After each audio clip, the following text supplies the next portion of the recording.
Уште едно лице од Кочани со хепатит А хоспитализирано на инфектологија во Штип.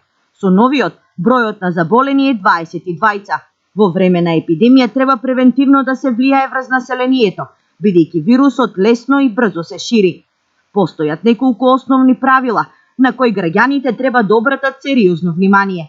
Епидемиологот Сашка Срабиновска објаснува дека копчињата на лифтовите, рачките на вратите, телефоните, тастатурите, како и приборот за јадење, се меѓу најчестите преносители на вирусот. Исто така и од неизмиено овоштие, неизлупено овоштие, може исто така и да се добие вирусот на хепатит А. Нечиста вода, нехлорирана вода. За да се спречи ширењето на епидемијата, лекарите алармираат подобрување на личната и колективна хигиена.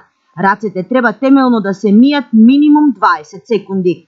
Кога ќе се нанесе течниот сапун или обичниот сапун на рацете, треба да се тријат 20 секунди.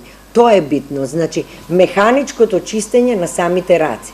Значи 20 секунди. Што значи секунда? 1 и 2 и 3. Значи ги миеме, ги триеме раците, палците ги триеме, прстите ги триеме, значи механичко чистење на бактериите и на вирусите. Во изминатиот период, кога зачести бројот на заразени од жолтица, направена е дезинфекција во неколку образовни институции во Кочани, а се извршени едукативни разговори за подобрување на хигиената.